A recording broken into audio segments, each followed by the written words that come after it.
Hey guys, Jim here with another video for you. This is Shocktober Volume 3, Vampires.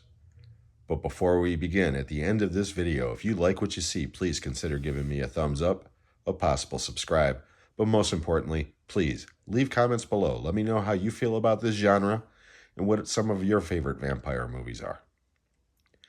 Now, the real reason why I decided to do this today as opposed to somewhere further down the line is because tonight, October 3rd on HBO Max, as of right now, the new Salem's Lot is premiering. This is the original one from 45 years ago. I highlighted this in the first installment of this series on the TV properties that were horror related. I haven't seen it yet, the new Salem's Lot. I'm going to watch that tomorrow night, Friday, the 4th, actually. My sister's going to come over, and me, her, and my 83-year-old mother are going to watch it together. So I hope it's good. But because of that, I thought, hey, it kind of got me in the vampire mood, and I thought, why not? This installment will just go towards vampire movies that I have on Blu-ray, with the possible exception of one, which we'll get to at the end. So here we go. We're going to start off with Salem's Lot. Like I said, this came out in 1979. I was 12 years old, and this scared the ever-living crap out of me as a child. We've already gone through it. Don't need to go any further, other than the fact that Salem's Lot is a classic. Also released in 1979 was one of many remakes of Dracula, which kind of spawned this whole vampire thing in the first place. It was based on the novel written by Bram Stoker, of course. And one of the earliest movies ever was Nosferatu, silent movie, which dealt with the vampire, of course. And then, of course, Bela Lugosi's version, Christopher Lee. I mean, it's been done to death. But this version, directed by John Badham, starring Frank Langella in the role, and Laurence Olivier as Van Helsing. It's hammy, it's of its time, it's very stylistic. I still really enjoy this movie, and Frank Langella is terrific in the role. Speaking of Bram Stoker's Dracula, how about Bram Stoker's Dracula? Directed by Francis Ford Coppola, of course, with Gary Oldman in the title role. Again, very stylistic movie. This came out in 1992. This is the double feature I have with Mary Shelley's Frankenstein, which isn't very good, but Bram Stoker's Dracula is. It's a very entertaining movie. Still don't really like Keanu Reeves and Winona Ryder in the part. Love those two, but their accents are horrible. And Anthony Hopkins is so over the top in his delivery. I don't know what's going on there, but Gary Oldman alone makes Bram Stoker's Dracula a worthwhile watch. Now we're going way back to 1970 with The Vampire Lovers. This one stars the great, beautiful Ingrid Pitt. And Peter Cushing, of course. How could I forget Peter Cushing? But this is basically a lesbian vampire movie. I mean, let's call it what it is. Vampires have always been known for their sex appeal, supposedly, that they can, entice somebody with just a stare. This movie plays it up big time. And again, it's a period piece. It's not very good. But on a trash level, yeah, I love it. Speaking of sex appeal with vampires, how about Tony Scott's The Hunger from 1983? Starring the beautiful Catherine Deneuve and Susan Sarandon and the late, great David Bowie, among others. This is another, I guess you can call it, lesbian vampire movie. I saw this one at the drive-in with my parents. That made for an uncomfortable viewing, me at the height of puberty. But The Hunger it's a weird vampire movie, but it's definitely worthwhile. And speaking of exploitative sexual vampires, it doesn't get any more so than Life Force. Now, technically this is an alien movie, but these creatures are space vampires. They suck the life force or life energy out of their victims as opposed to blood. And yeah, this movie is balls to the wall, batshit crazy. I absolutely love Life Force and always will. Then we're going to jump around a little bit. go with a couple of action-oriented vampire movies. How about John Carpenter's Vampires? Starring James Woods and Daniel Baldwin, among others. This isn't top-tier Carpenter by any stretch, but it's fun. For what it is, it's a fun movie. James Woods is, he's not my favorite person in the world, but he's a great actor, especially when he's invested. And you could tell he's having a ball playing this character. And yeah, Vampires, like I said, it's not going to win any awards. It's definitely not the best on this list, but it is very entertaining. But this one is brutal. 30 Days of Night, starring Josh Hartnett, Melissa George, and Danny Houston, among others. And the great, great Ben Foster. I have to mention Ben Foster. He is so good in this movie. He's the harbinger who comes to town before the vampires. Like I said, this is based on a graphic novel. This movie is awesome. It really is. But again, it is absolutely brutal. Then we're going to go towards some more comedic type vampire films. Starting off with From Dusk Till Dawn. Directed by Robert Rodriguez and co-written by Quentin Tarantino. Starring George Clooney, Quentin Tarantino, Salma Hayek, and Harvey Keitel, among others.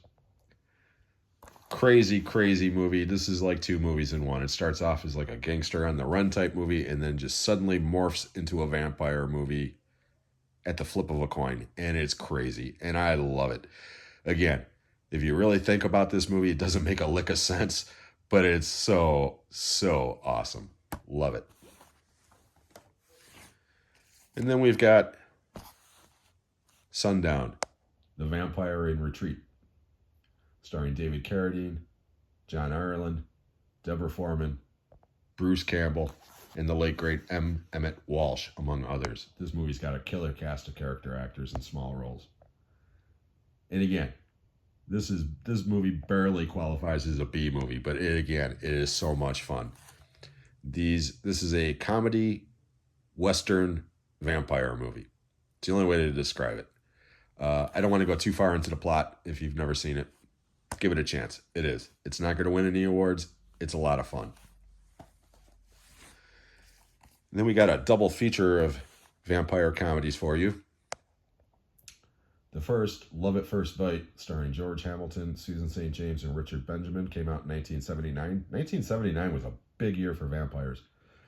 And Once Bitten, starring Lawrence Hutton, Jim Carrey, and Cleavon Little, came out in 1985. I don't really like Once Bitten. I never have. When I was a kid, I absolutely loved Love at First Bite. Upon watching this, neither movie's very good. But if I had to watch one, I would still go with Love at First Bite. And continuing the comedy vampire type tropes, we've got Renfield, starring Nicholas Hoult, Awkwafina, and Nicolas Cage as Dracula. And you know what? Nicolas Cage kills it in this movie. The movie itself is kind of uneven. It's not that great. I do enjoy it, but it's definitely not that great. But Nicolas Cage is. You could tell he's been wanting to play Dracula for a long time, and he, pardon the expression, sinks his teeth into the role. He's the best part of this movie by far. And then we've got What We Do in the Shadows, starring and written and directed by Taika Waititi and Jermaine Clement.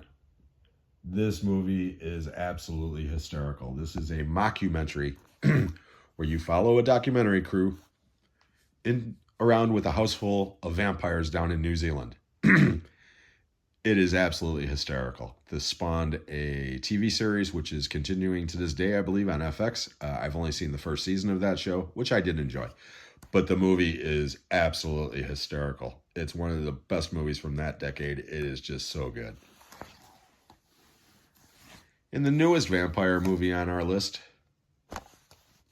is Abigail, directed by the team known as Radio Silence, and starring Dan Stevens, Kevin Durand, and Giancarlo Esposito, among others. This movie rocks, man. It's a lot of fun. Again, I don't want to go too far into the plot if you've never seen it, but this little girl right here is the vampire. She's the title creature. That's not giving anything away. That gets called out pretty quickly in the movie. But oh my God, this little 10-year-old ballerina is vicious, but just you can't help but love her. This movie's awesome. It's a lot of fun. We're going to end it on 3 incredible vampire movies from the 80s. To me, these are the holy trifecta of vampire movies. We're going to start off with Joel Schumacher's The Lost Boys, starring Corey Haim, Corey Feldman, Jason Patric, Kiefer Sutherland, Diane Wiest, and the late great Barnard Hughes and Edward Herrmann. The Lost Boys, I've said on earlier videos when I was doing my 50 years in film, if I had to pick one horror movie that would represent the 80s, and I don't mean the best of the 80s, but I mean something that just is a perfect snapshot of time in the 80s, it would be The Lost Boys. Between the fashion, the music, the editing choices, I mean, it's literally one of the first MTV horror movies, and it's still one of the best ones of all time. This is the movie that made Kiefer Sutherland a star. He had already started becoming, widely known because of Stand By Me, which came out, a year earlier. But he is menacing as David. And I also think this is one of Jason Patric's best performances. The Lost Boys, it has a perfect blend of comedy and horror. It's just so much fun. And that's why it's so beloved 30 years later. That came out in 86. Or 87 rather. This one came out in 85. Fright Night, starring Chris Sarandon and the incredible Roddy McDowall as Peter Vincent. This one is written and directed by Tom Holland, who would go on to do Child's Play, among other movies. I'll say it right now. Fright Night is my favorite vampire movie of all time. It just is. A lot of that has to do with Roddy McDowall. It's just a perfect vampire movie to me. I absolutely love this film. We're going to end it on this one. Also from 1987, Near Dark. Directed by Catherine Bigelow and written by Eric Red. And starring Adrian Pasdar, Lance Henriksen, Jeanette Goldstein, Tim Thomerson, and the late great Bill Paxton. I saved this one for last because even though this movie is very well regarded, it's not nearly as popular as it should be. Not enough people have seen this movie, and a lot of that has to do with the fact that it has never gotten a Blu-ray release, at least not here in the States. Near Dark, it's just an incredible film. Now, again, I said earlier that Fright Night is my favorite vampire movie of all time, but Near Dark is probably number 2. It's just so different. It plays like a Western, but it's just so stylistic and so goddamn good.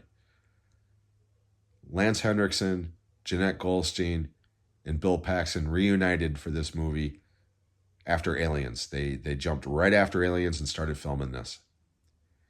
And the 3 of them are absolutely outstanding together. You can tell that they're comfortable working together. And this definitely is one of Bill Paxton's best roles. The scene in the bar is iconic. If you've never seen Near Dark, just search out Near Dark bar scene. It's incredible. And so is this movie. Again, I'm hoping beyond hope that this will eventually get the proper Blu-ray or 4K release that it so desperately needs. Because again, this movie deserves to be talked about in the same breath as some of these other films that I've talked about. And that's how we're going to wrap up Volume 3 of Shocktober Vampires. I hope you enjoyed this. Now, I know there's a lot of vampire movies that I didn't include on this list, One that immediately comes to mind is Interview with a Vampire with Tom Cruise. I do own that movie. It's on DVD. I didn't feel like digging through my DVDs to find it. But again, in the comments below, please let me know what some of your favorite vampire movies are. And chances are I'll enjoy them as well, as long as they're not any of those goddamn Twilight movies. I'm sorry, if your vampire sparkles, I'm not in the mood to watch it. But until then, I hope everybody's having a great day. And again, if you enjoyed this video, please give me a thumbs up, a possible subscribe, but most importantly, leave those comments below. I look forward to hearing from you all, and we'll catch you on the next one.